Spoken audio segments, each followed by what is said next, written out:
Ta-da! There it is. All right, cool. Okay, so 10:21 today, unless I'm having amnesia. Alzheimer's runs in the family. Anyways, so, but all right. No, sad shit. All right, no, I get it. Yeah, on a lighter note, so let's talk about Dow theory. This is the icebreaker that we wanted to incorporate into the meetings. Let me actually, no. Let me do it like this.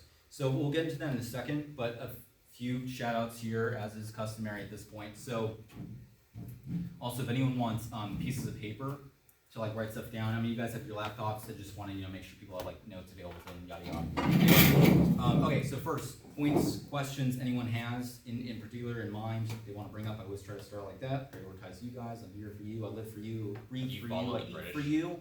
I have an altar of each of your faces in my closet. Anyways, moving on. I have a question. Yeah, go for it. You watched the collapse of the British economy recently, and like, do you have an opinion on that? How that might affect our market too? We're globalized, so yes. I mean, okay, so. And what is that also? What would you predictively say about the bond market in the U.S. based off what we just witnessed in the UK? Well, the bonds. I mean, from like what I've been seeing recently, they've been having a lot of trouble. The yields have been skyrocketing, and we talked about this a while ago.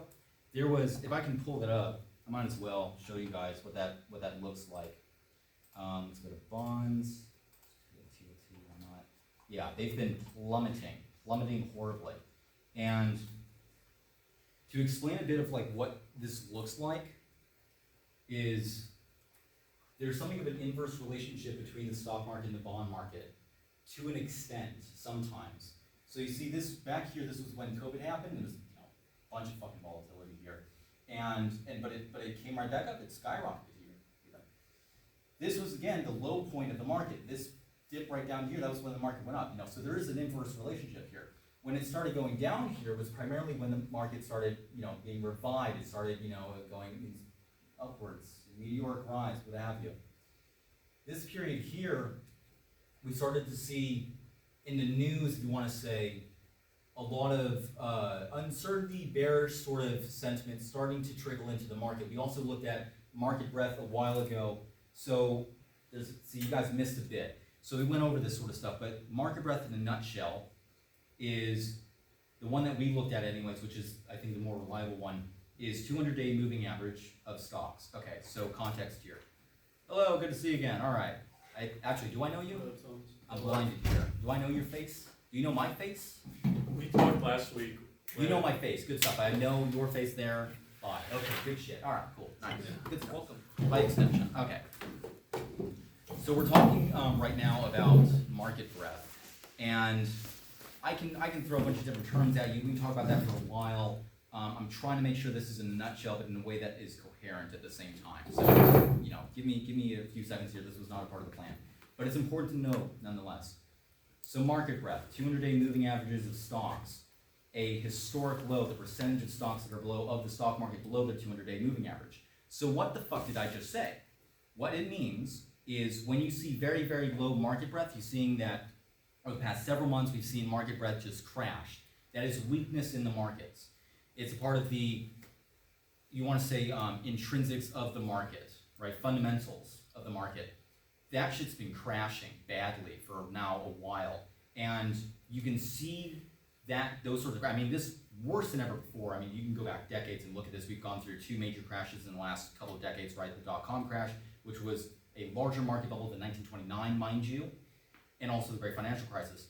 When you see the market breadth crash, right, or it goes down, starts trickling down, we're going to talk about negative divergences here, so it's part of the conversation. Good, yes, thank you. You're very welcome.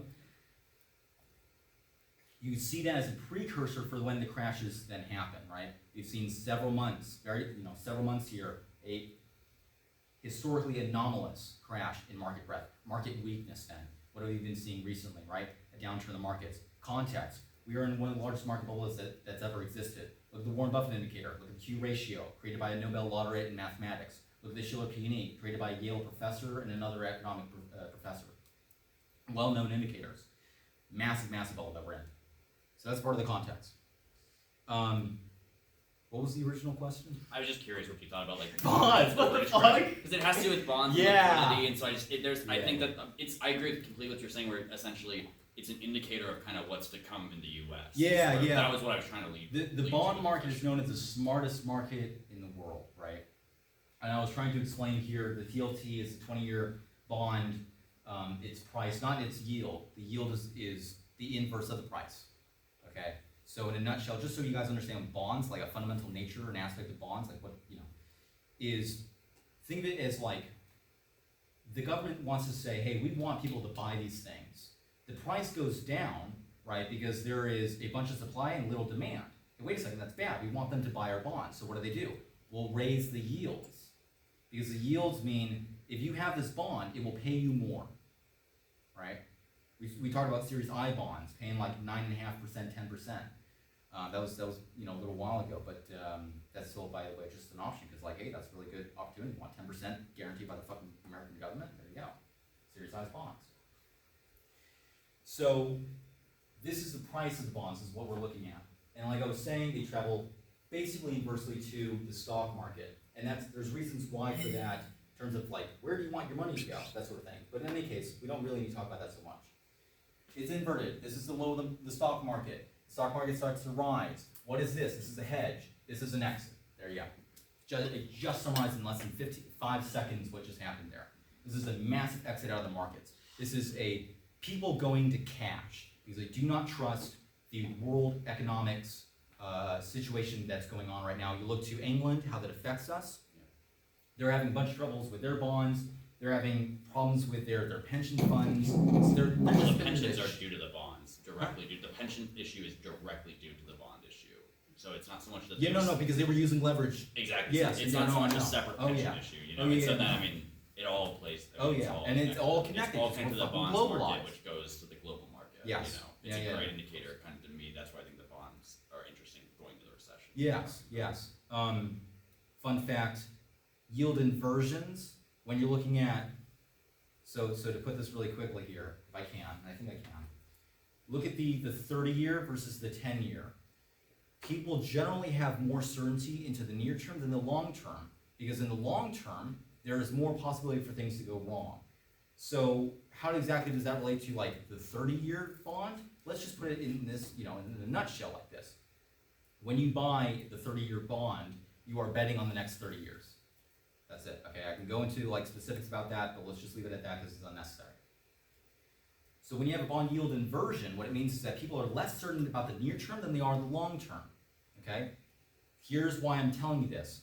Because since I believe it was like going back to 1960 something, every single recession that has ever happened had a precursor of a yield inversion.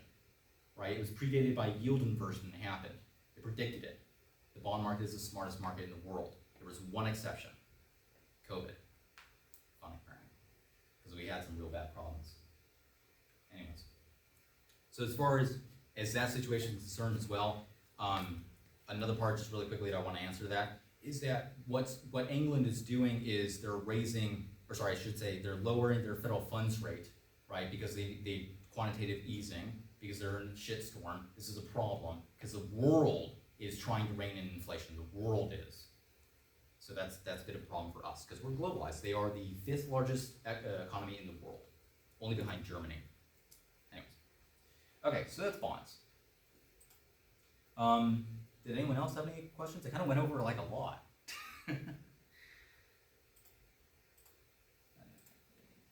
Just like for the week, that's like a good sort of opening news type thing where you get into a lot of interesting topics. Oh yeah. Now Truss is out too. They're going to hold general elections, it looks like. Okay. So by the way, so here just really quickly, if you guys find anything useful here in this club as we are going to go over, please recommend this to your friends. We are not being taught financial literacy. That's a crime against humanity. That's what I do this for. If you find it useful, your friends will as well. Also, shout out. This is free information that is given to you by the hours and hours of work of those you know who are your friends. We're giving this to help you. If you benefit from this information, there are some great charities out there. Charity Water, Awesome Pets Alive, and World Central Kitchen. They're amazing. I cried at the video of Charity Water. So if you benefit from this sort of stuff, personally, I'm aiming to donate after the crash 10% of the money that I make. Okay, icebreaker. So, who knows what Dow theory is? No one. Just like index theory, kind of. I mean, Market day where it would generally go up over long term, is that it? nah. No. Yeah. Okay, related though, but no, it's okay though. I swear to force, I think you, oh, maybe not though. Okay, so Dow theory I've is never this. heard it referred to that way, but I think I know what you're talking about. Yeah, yeah. So Dow theory is this. Let's get back to that later. I'll just show you really quickly what this is meaning here. Okay. So Dow theory is this idea of technical analysis that's pretty fundamental to when you look at price action, what a stock literally does. This is an ETF, it's a collection of stocks, yada yada, it doesn't matter. Point is though, is that what is actually going on here? So Dow theory, it's bifurcated, if you want to be pedantic about it. So there's two aspects. There's two main aspects of Dow theory. There's positive Dow theory and there's negative Dow theory. You can look here. This is positive Dow theory. The reason why is because there are consistent higher highs and higher lows, right? There's a trend upwards. That's positive Dow theory. Negative Dow theory is, well, you can just look recently, can't you? This is negative Dow theory, right? Lower lows, lower highs. That's all that means. This is important. This is a fundamental piece of knowledge in order to understand what we are about to talk about. Negative and positive divergences. I talked about this before, and I want you guys to be aware of this because it is important in a general sense of when you are investing and when you're talking to people who are investing, to be aware of the terminology that they're using and what that refers to in the real world. Okay, so here's the real world. There it is. This is called the RSI, Relative Strength Index. It is a momentum indicator. Momentum, what does that refer to? The velocity of money in and out of the stock market. To just put that into a How nutshell. related is it to volume? Huh? How related is it to trade volume? How is it related to trade Does volume? it relate at all, or is there any sort of relation? Oh yeah, sure, yeah. It's, so, if you want to say, again, it's sort of like a loose analogy to say like the velocity of money, but you think about how much is going in and out of, in what direction and at what time, right? Again, complex mathematical stuff here. So in a nutshell, all you need to know is it has to do with the velocity of money. And what it looks at is, in this context here particularly, and I'll go to the days, you can see it there as well, is the market strengthening or is it weakening? We talk about market breadth, right? Is the market weakening or is it strengthening, right? So the RSI is another way of being able to suss that out on a more short-term basis usually. Market breadth is more long-term, just saying. So let me just go and dive in this because examples are important. So what's happening here? Is this negative or positive Dow theory? Let me hear you, come on, participate. Negative. Yes, it's negative. Negative Dow theory. This is the RSI. We're talking about, again, the momentum indicator. Is it going to show us strength or weakening? Guess what's going on?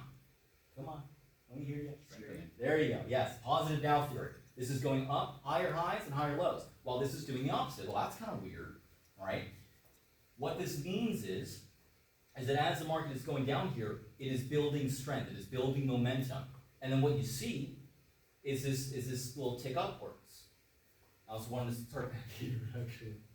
This is doing it too, right? You see that? It ticks upwards. Well, it ticks upwards directly before the rise in the price does too. Like you can see it's shifted just slightly left. Sorry, wait, say that again? Like if you look at the chart and you line it up, I'm assuming the charts are correlated by date and everything, Oh right? yeah. So Oh yeah. you can see each tick, it almost looks like the same graph if you just took the graph and shifted it left just a little bit, so it's a great indicator. Yeah, sure. No, I mean, like, It's an astute observation. it Like certainly- even that peak there, that peak in volume is also it's like 1 day precipitated by or the peak in price is 1 day precipitated by the peak in volume. It may be like that, just like by a hair, Yeah. you know. But that wouldn't be the kind of perspective that I would want people to focus on. The perspective to have in mind is, and you can look at different time frames. We're looking at right now, this is the 2 hour, right? So each and every single candle is 2 hours long, right?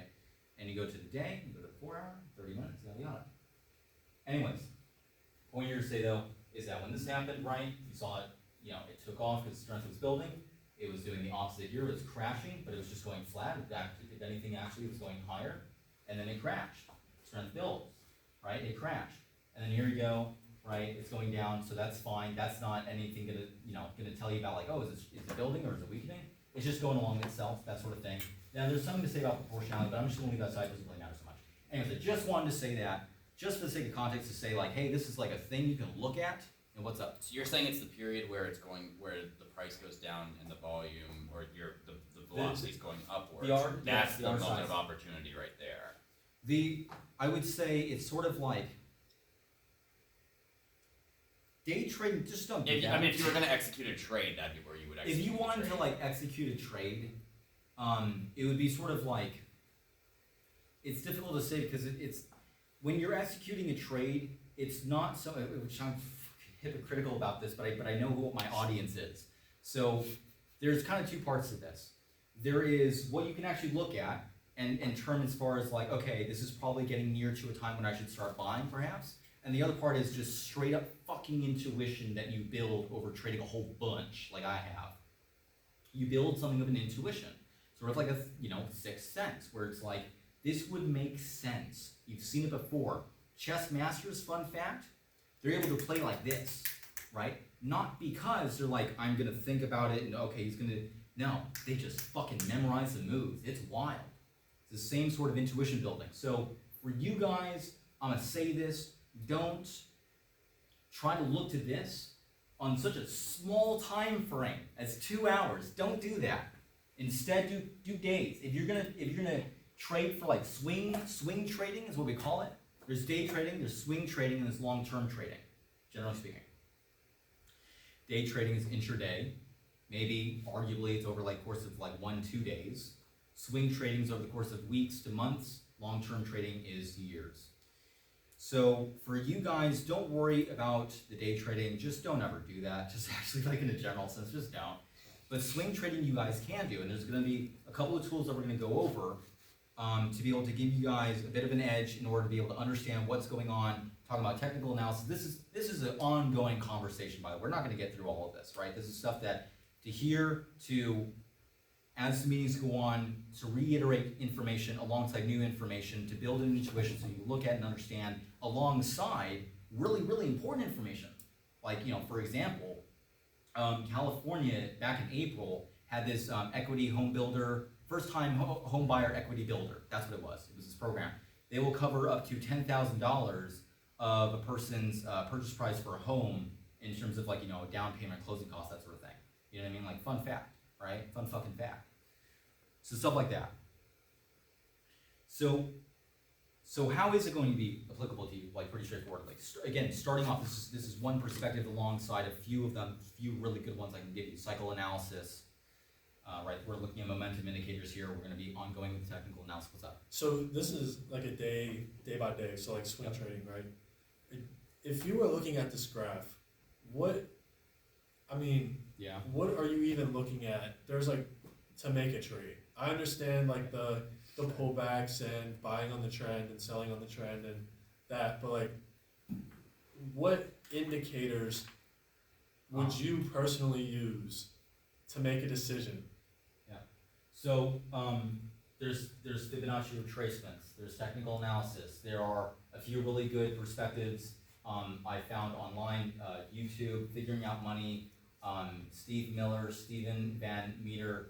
These guys have decades and decades of experience in the markets, and they've been pretty consistent in their understandings of the market condition, generally speaking. So this is a collection of tools and perspectives and knowledge that we have gained or will gain in order to be able to make pretty good decisions. For right now, you probably won't do that well by yourself.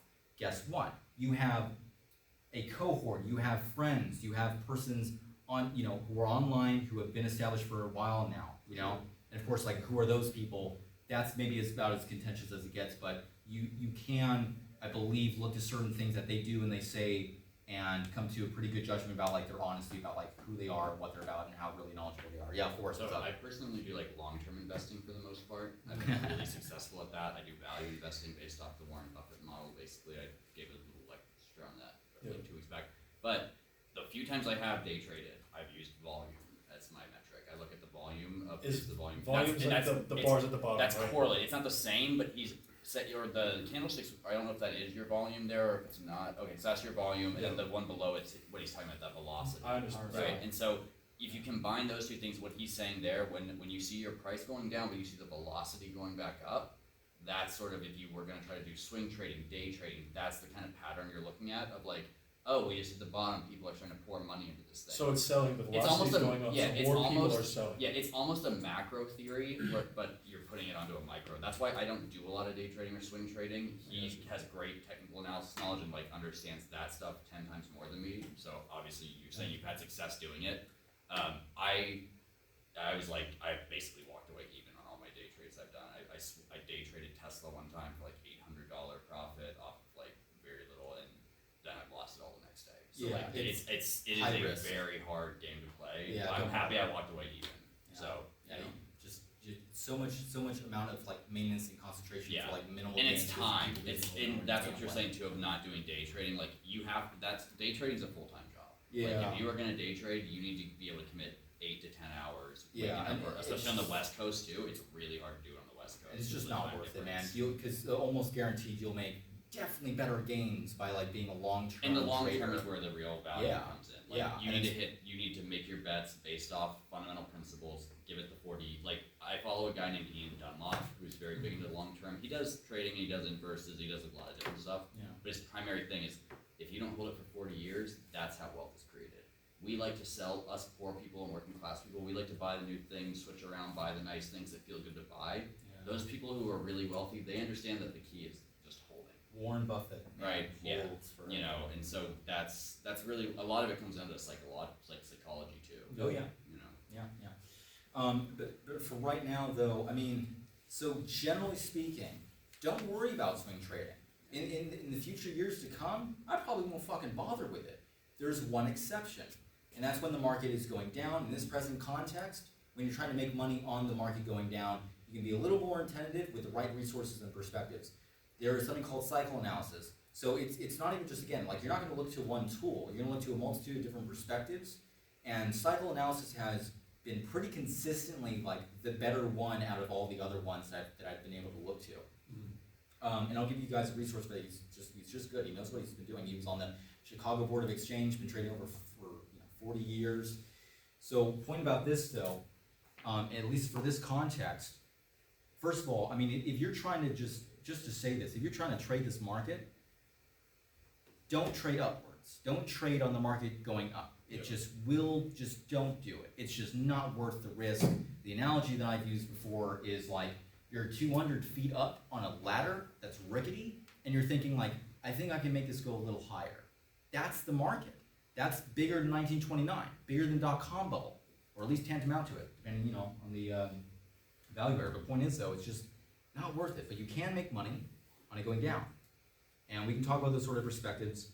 I would recommend for you guys, I'm doing leverage inverses, but for you guys, most I would probably seriously recommend shorting if you would want to. And we can talk about, looking back on history, how far the crash could go on for, how far it could go down, those sort of things. We've covered those before, we can do it again. But for right now, I just wanted to point out though, this fact that on the day-to-day, right, you can see this. That's a pretty significant positive divergence for something that's lower low, lower highs. That's pretty significant. So this is exactly, by the way, in line with cycle analysis. Fun fact about just really to say this really quickly, cycle analysis, there's these different cycles that you can see. It's this sort of, ideal, doesn't exactly pan out like that, but it depends on also like what kind of market it is. Like when it's a bull market, you'll see the highs of this cycle come later. The bear market though, they come in the beginning or middle. In any case though, it's just sort of like, part of it. It's something more to like see like, okay, there's like the image that I mind can latch onto. Anyways though, fun fact, with the larger cycles that go on in the market, when they crest together, right, these larger cycles, they crest together because there's these smaller ones beneath them, right, because there's layers of rhythms in the market. You'll see the bigger crashes. So fun fact, the 6 year, there's again, you can go on to the daily, the weekly, the monthly. The 6 year cycle, however, is currently is in the beginning of cresting over.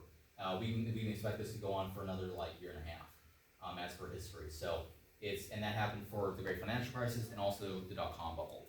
Those crest together. We're in the exact same situation. It's just like hilarious like that. The market does have rhythms. So there's that. But I just want to show you like that's really obvious. So for right now, if you want to be like a swing trader, I wouldn't recommend. Man, I just wouldn't do it. I wouldn't recommend like buying inwards. But this is an example to be able to put your mind towards. Like I can see an example here. I can see what can happen into the future, and then technical analysis could play in. It's like all that stuff. Anyways, so there's that spiel. My third real piece of advice, if you're looking to swing trade, pick one. I would pick a company to focus on, because the one time I actually had success with it was when I did it with Tesla. But I was following the news. It was when Tesla was super volatile, going like $500 swings every day. Yeah. So look for something highly volatile and involve yourself in the news over it, and you're gonna end up having to take risks. Like that is what it is with day trading and stuff. I mean, it's terrifying. I don't like to do it because for me, I like the Buffett quote. He likes to pick stocks that he can sleep at night over, and in the same way, I once executed like a $2,000 Tesla trade, and I did not sleep that night. I was I've been there. Nervous to see how it opened up. Yeah, it's funny.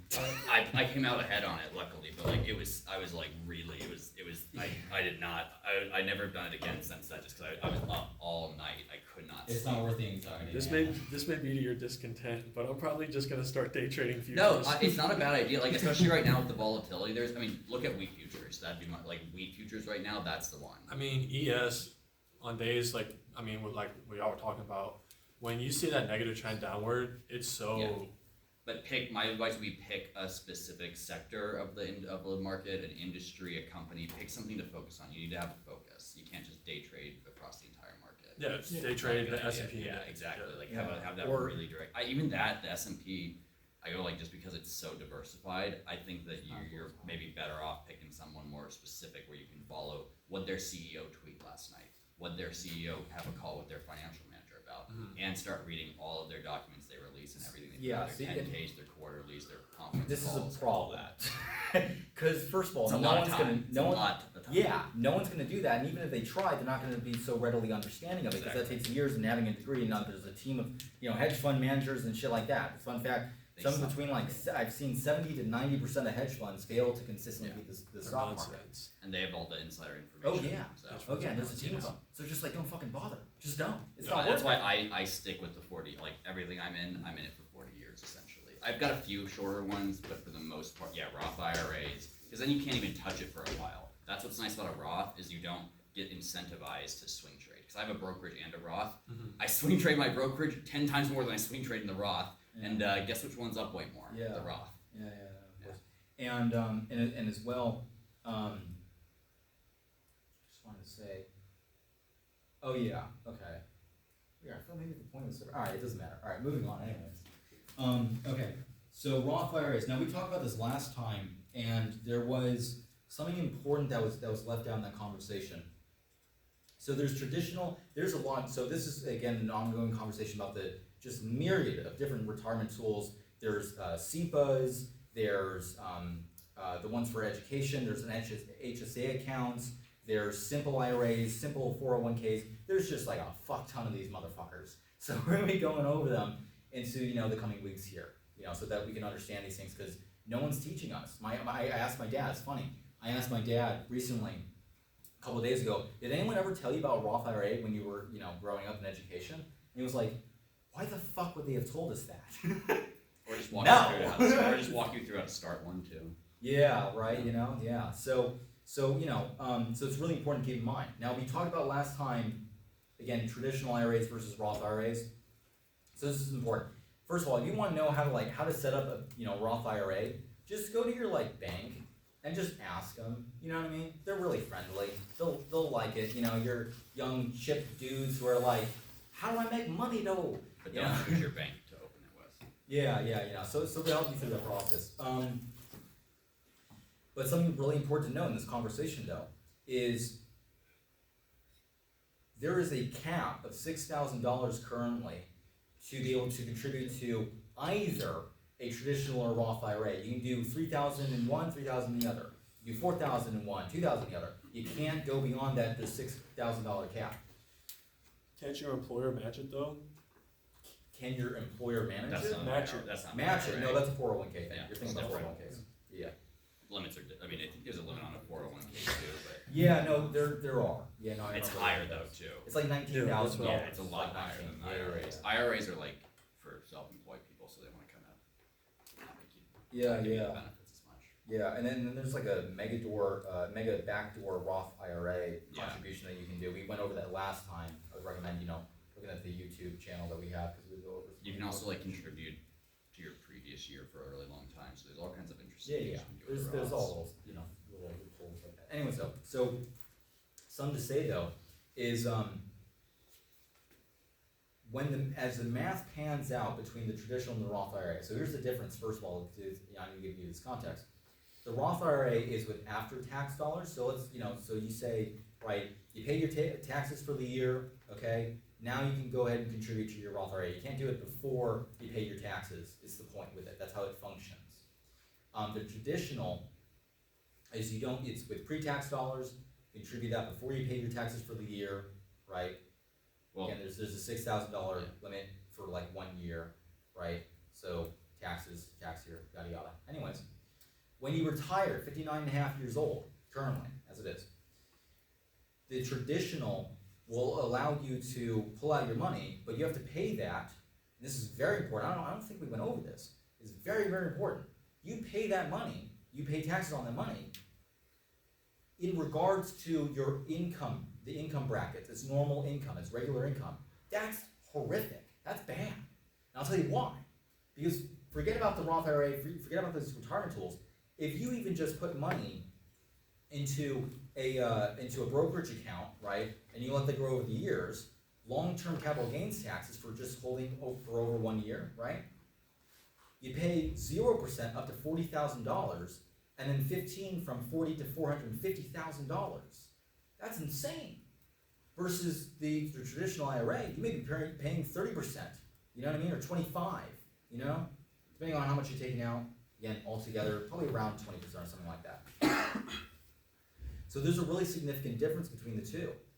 And even if you're thinking to yourself, well, wait a second, if I put money into my traditional IRA, right, again, as the math works out, I'm pretty sure about this, it depends on how far you go. It's either worse or the same, it's just simply like holding like long-term in a brokerage account. It doesn't matter. It's automatically moot because you got the Roth, right? And $6,000 for both of them.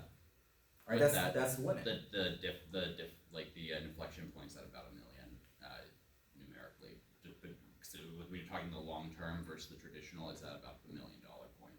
Whenever you're taking that tax burden on, it's at $1 million. So if your account balance is $1 million, you get what I'm saying?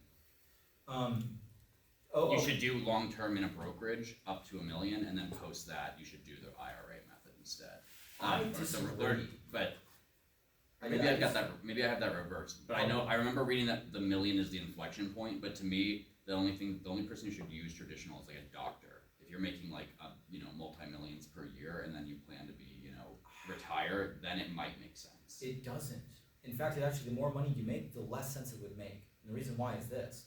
Because the cap is really low. It's only $6,000. It's only $6,000.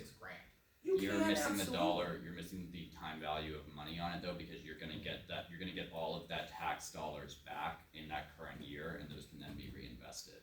That's what's key about the traditional, is that when you file your taxes at the end of the year, you're gonna get a massive refund because you get a refund. That's how it works. Because you can't contribute to an IRA. You can have it pulled from. I think you can maybe have it pulled prior to before your income taxes or whatever get taken. Like you could tell your employer, direct my money here, and they might be able to do it prior to tax, but I don't think they can do that. So you're getting taxed regardless. So the way that it becomes pre-tax dollars is because you get the refund for those taxes when you file your return. Because you get all of your Roth credit when you file the return. It's not like you're getting, they level it all out on the tax return is the way the traditionals work. I got a massive problem with it though. It's still a bad thing that with the traditional, when you pull it out when you retire. No, I totally agree with you. I'm just saying, if you're making a very high, it's a very questionable one, and that's why most people don't use traditional IRAs anymore. Roths are 10, I don't even know what the number is, 10 to 100 times more popular. Yeah, as the math may work out, in some very, very small particular circumstances, the traditional may make sense, but man, Jesus. Why would I not just, what's the difference between a Roth and a brokerage? The brokerage you're Okay. gonna be paying that year. So You like, can, with a Roth or any sort of IRA, you can trade within that account and not pay short term. Yeah, so with a Roth IRA, you're not paying taxes on whatever you put in until you are 59 and a half or older. And No. That's the traditional. The Roth is where you're using post-tax dollars. You put it into your Roth account, right? You can do whatever the fuck you want in it. It's all locked up anyways. No taxes applied. And then when you retire, there's still no taxes. So- There's but- no taxes. if I'm You making like $200,000 a year, why wouldn't I just, if I can only put 6,000 of it into a Roth, why wouldn't I just put 20 in an index to You my should- brokerage? You should do both. Yeah. Because it's really, it's But what's it's like just the advantage of investing in a Roth? Because there's advantage no is taxes. You can be 10 times more aggressive in a Roth and not pay any taxes on it. So I you guess can- so, but you why can would you treat- buy, that's not really. No, to me that is the point. I Like mean, I that you guess can so. I mean, you're anything not that you wrong. let's say you get into a company and then you decide to sell it, No. and then you will not pay any taxes on that year, In the and you Roth? can then reinvest that Just money in the don't- Roth and in the just don't traditional. do Any it. IRA functions that way because they are all tax shelters. It's all about the withdrawal is what he's talking about. As the moment of withdrawal, that's where you hit your penalties on your brokerage. When you sell your stock, that's when you hit the penalty on the brokerage. Mhm. When you pull money, that's when you hit the penalty on the traditional. With the Roth, you've technically kind of already paid your penalty because you already paid your taxes on it, and now you're just in a tax shelter. Does that make sense? low-key, the What? best reason to have a Roth IRA is you can't touch that money. That's what I would say It's like psychologically. you're That's why I do it. guaranteed to have some when you retire. That's But the biggest one. Is like that is yes. That is. I'm gonna literally If cancel you're the making- investment club at this point. Y'all are so horribly wrong. No, but I'm having a stroke There's over a here. thousand. Y'all be Hey, like, there's a "Yo, thousand ways to man." invest successfully. There's 1,000 different ways to be a successful. I know what you're saying. Listen, what you guys are saying, I mean, to be serious here, you're not wrong. I mean, what you were saying, Phoenix, is actually very true. You can't touch it. So there's this distance psychologically away from your money. You're not being so incentivized to be like, oh, I want to fuck around with it, right? It's over there. Don't worry about it. Let it grow. So you're absolutely right, Phoenix. For the average person, that's a little bit. great thing to have. Huh? That for an average person, that's great. No, psychologically sure, no, to have. I agree, yeah. So, but here's the takeaway. Here's the one. The one is that it's got such a low cap on it, okay? It's just $6,000. You can always, at least, put your money, if you want to invest, put towards $6,000 towards investing. You put it into a Roth IRA, and then by the time you retire, there's no taxes. There's just not any taxes. That's massive. That's really, really massive. It's just like big. So there's no taxes when I take it out at Yes, for 60 a years Roth, old? you Correct. nothing. You won't be Nothing. penalized Not a whatsoever. penny. Not a Okay. touch. That So makes that's why sense. the Roth, to me, hit your 40, if you have an employer match, like just to break it down to the simple, like if you don't want to learn the background knowledge on it, what should you do? Yes. If you have an employer who offers you a match, get your match. After you get your match, move to a Roth IRA. No, disagree. And I'll Free tell you money, why. it's free money. I'll tell Take you, that no, free money. No, but here's your thing. We need to qualify this. It's like up to like 3% or something like that. Yes, up And to that here's- match. Hit the match and then It's stop. like 3% Of up your to salary. like 19 grand. Why up to can't I your just- salary? It's 3% of your salary. They're not matching 3% of your donations. You're donating 3% of your salary. I could have That's how sworn it was 401ks. your No, donation. that's how Oh, 401ks work. They match Alright. it. They match it. Well, in two, Alright. they don't always match it dollar for dollar. Some only do 50% matches, but they match it Yeah, up to that makes 3% or 5% of your salary. So it's what percentage of the match are you getting, and up to what percent of your salary. There are two percentages when you're dealing with 401ks that you need to worry about. Okay, and what's the difference between a 401k and a Roth? You can't. Roths are individual. 401ks have to be through your employer. Yeah, it's But- yeah, they have to offer it. Like tax differences. Tax wise, here's this Same one. This is thing. the killer. No, it's not. You're wrong. There's a Roth and a traditional I- 401k. A Roth 401k? Yeah. Okay, no, those ones I have heard of, granted. The traditional 401k, Yes. however, is taxed when you take it out. Yeah. As per normal income brackets, right? Just normal regular income. So not long-term gain, capital gain. It's just Yeah, it's just Yeah. normal income. Yeah, and that's the killer for me. Now the Roth 401k, I mean, that But has it to also be- depends on what your income level is when you take it out, because a lot of people might be drawing only on their social security as their income when they move into a lot of these age brackets too. Yeah. So that's the key thing with like a Roth versus traditional, what I was sort of saying with him earlier. If you're in a really high tax bracket now and you think you'll be in a lower one later, it might make sense to do traditional. He's saying the brokerage account, the math works out in that direction. So I've not done the math on it. I could totally believe that for sure. Gotcha. So that becomes, the traditional versus brokerage becomes more complex, but the Roth, hands down, that's your first step. And by the way, just to reiterate this, because it's it's coming to me too. I wanted to write some down. Write notes. We're going over a lot of stuff, and it's like really important. So I always like recommend that. No, this is just what I get. This is like the thing I do. I have like I do the long term stuff. I So, got like, you. I have a really solid understanding of like With the the year. Roth IRA, Yeah, writer. Yes. can't you withdraw all of the money that you put into it whenever you want, tax free? With No, with a it's- penalty, it's you taxed, pay a yeah, penalty, penalty. except for buying your first house. I thought that you're allowed to withdraw what you put in there, but Nope, not any of the nope, profits. Nope. Pretty- You will be touched regardless. It'll There's be taxed. money. You can't differentiate money. Like money is, I can't remember what the word is. It's fungible, basically. Where the second it touches that account, you can't tell which dollar is gain and which Yeah, is I've heard the about that original too, that's investment, right, and so yeah. that's why they treat it all. Once it's in there, it's all treated the same. It's all the same. Yeah, and we'll have to go over there because that's one of the ones to explore. Roth 401ks. One of the weirdest ones too is when you roll a 401k into an IRA, there are weird tax things. I don't understand that Yeah. perfectly, but there are weird tax things that go on when you roll a 401 into an IRA. Yeah, there's just so many of these. We'll bleed these over the next several weeks, but making sure that's not the topic of conversation. That's what I'm saying. Okay. Thank you. Yeah. About an hour. I'll just forget To this. keep in mind, if you want to start a business, it may mean something to not use these tools until close to retirement so that you can have the funds needed to launch a business. That's just an idea. It is just an idea.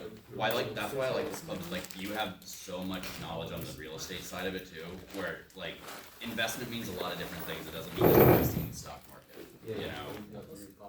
Yeah, here, if you, Got some condoms in here too. Schwab.com, you can withdraw contributions you made to your Roth IRA anytime, tax and penalty free. However, you may have to pay taxes and penalties on earnings that you withdraw. That's something that they're doing.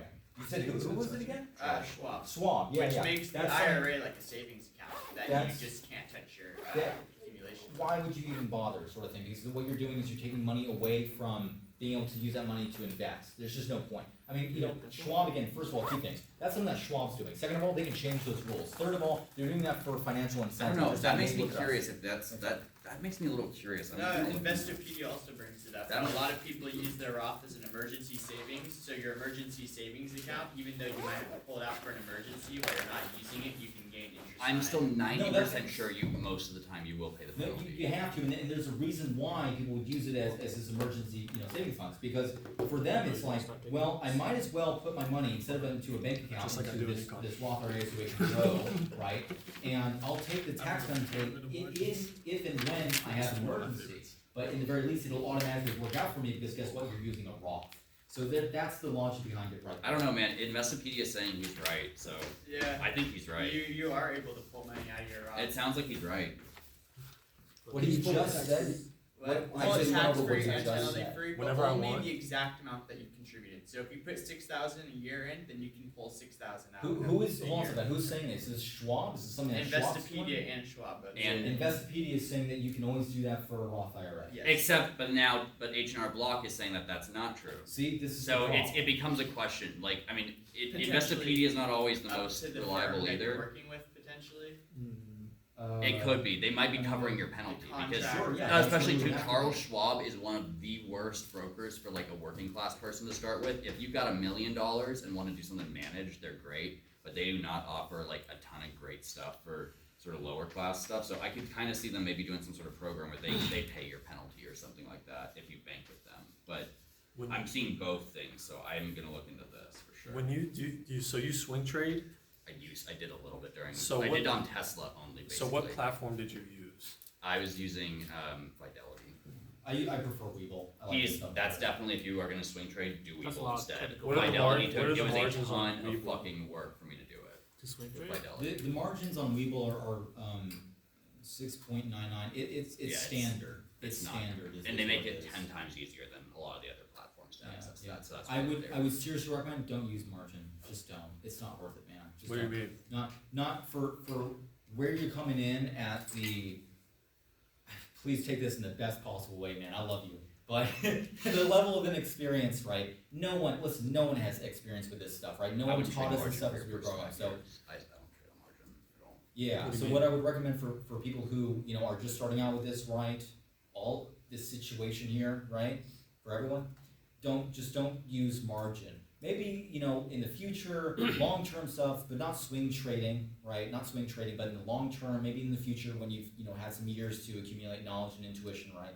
Then maybe that's something you can look at. But for right now, just don't bother. It's not worth it, man. I mean, So- but My like understanding- margin is what I have Yeah, to post. no, exactly. You're correct on this. So this is the thing too. Not like we had a loan. conversation. We actually did have a conversation about this at one point. My understanding is that anytime you short, you do technically have to touch margin a little bit, but it's way different from being in a leveraged ETF that he's talking about, where you're 10 times, 20 times. I'm not gonna leveraged. borrow from the bank to go Anytime trade that you future. do, my understanding is that anytime you short, technically, It's- by the definition of what a short is, it is a leveraged position, technically. It's not leveraged. What it would be a part Or- of is that there's a fee, a part of shorting. Yeah, there's that And fee, there's- the margin call. like, Yeah, applied to it. and there's certain proportions between, you know, between like what, you know, amount of money you have and what you can, you know, the extent of like how much, you know, money you can short for a thing. You have $100, you can short $50 worth of a particular stock. That's sort of, you know, proportionality, you know, that's sort of how that works. And then there's some like fees that are a part of that. So shorting in this context, that one you can pull off. The margin for using it to, you know, in inverses, leveraged ones, hoping it goes up, definitely don't fucking touch, just not now. Absolutely That's- And my that's advice- not how. The only reason I really like Fidelity over even Webull is if you call them, they will walk you through how to set up the account to do a short. You can say, I want to buy, I got into SPUX, I think, or I can't remember what the ticker is, but it's just it's a S&P 500 inverse. Yep. I didn't know how to do it when I first bought into it. Jake was the one who was telling me like, oh, you've got to get into it now, and so I just called up my broker, my guy on like the fucking phone. He was like, all right, let's get you into this, blah, blah, blah, we're gonna do that, here you go, you're good. Now you can execute that. And Sorry, I did which, it. which one was it? That's Fidelity. They have fantastic customer service and That's true. 0 fees. That's true. So What- they'd be my one I'd recommend. What was the one? I think it was like SPXU.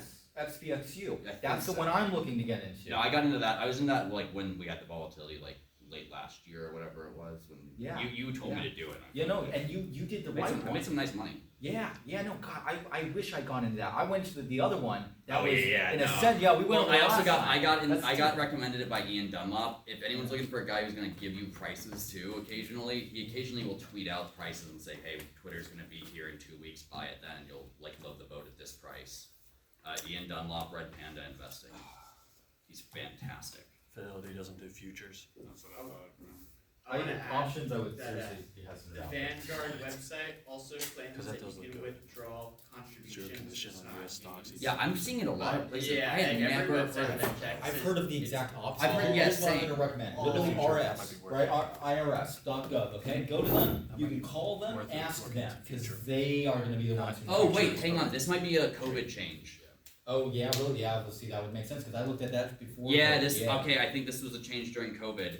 Yeah, it's all this stuff is 2022. This is new. Also, they're Oh, gonna that's up cool. the amount you can contribute by $500 next year. $6,500, Yeah. nice, yeah, it's currently at $6,000, yeah, no, so that's, 7,500 if you're over 50. sure, yeah, there's that one bit, but that's a situation. Okay, so I wanted to go over just a couple of things, because we're kinda getting on here, I'll save for the rest of it, for next time. Fidelity is saying you cannot do that though, so we're hearing it both ways. What? Fidelity is explicitly saying Call the the IRS. IRS. Yep, I would Call say the yeah. IRS. Okay, well, let's say this does exist though, then like what's the point in savings accounts when you can just use like Nothing. your right? Yeah, right. Literally nothing. That's- So that's yeah. why would the government ever allow for that to be the rule? I mean, you would have no savings account, no CDs, Well, I guess you can no only bonds. put 6,000 That's at the a time. limit. But I guess, but I mean, But most I'm people not- can't. I'm Most not- people can't even save $6,000. Most people don't even have $1,000 in their savings. yeah, account. exactly. So, Like at this point in my life, like I would, Yeah. I would probably use I'm my gonna IRA look savings. into this because I've never heard this. I would before. have to also see what would be important to factor into the conversation is You can tell. if they're able to remove Like the the notes. status at any point in time. Yes, for sure. That's the big deal. Yeah. You don't want to put your money in there and expect to pull it And out. generally, you can definitely pull it for your first home. That has always been a program. You can always pull it for the down payment. But on your it's first only home. like 10,000. Up to yeah, there's a limit on it, but you can take a decent chunk out of it for that. So that's the one thing I always heard for early things where the penalty won't apply. But I'd never seen this, but I'm seeing it in multiple places. All right, peanut gallery, shush. We're trying to wrap up here. All right, so a few really good resources. Smartasset.com. They have different, mortgage calculators, long-term capital gains taxes, short-term. They have for specific. They have a lot of and good information. Investopedia is pretty good too. That's definitely out there. But Smart Asset is another one to call out for. irs.gov. They just have everything. So just a lot of information. Just to say, by the way, reputable. It is by the government. There you go. For earnings, you want to look at what are the earnings? Which ones are coming up? Earnings whisper. That's just straightforwardly it, isn't it? It's earnings whisper. Anyways, whisper is fuck. Quarter is another good app too. Whispers. Huh? Quarter is a great app for that too, if you wanna have it on your phone. Sure. No, I know a few You of use them. them, Yeah. yeah. Yeah, Fidelity has a pretty good version of it as well, but earnings whispers is nice, user friendly. All right, and then cars. Really quickly, this is the last bit we're gonna end off on. So cars. If you're trying to get a car, right? There's a couple different options. You can work out the math here, but there's leasing to own. There's just getting a straight up like loan for it. There's renting. So there are options out there, but just to say, just simply to call it out. So there's two really good resources to be able to like, hey, I want to look for cars in my local area. Two things to know. You should use, or actually really three things. You should only buy cars that are at least 5 years old. It's because cars depreciate really, really fast once they're driven off the lot. It's instantly worth less money. They're a terrible asset, but like you gotta have a car. So at least 5 years old, preferably under $100,000 miles though, with no structural damage. If that's structural damage, that is a bad no bueno, no good. And there's filters on these things too. Car Gurus, I know for a fact, does have like a filter, and I'm pretty sure cars.com has that too. You can filter through stuff. And then yeah, and then there was a video we're gonna look at. All right, I'll say that for next time. Yep, that's it. Cool. All right, fantastic meeting, guys. You showed up. Look at you caring about money and stuff like a good American. Do send out that email about the time meeting. We gotta get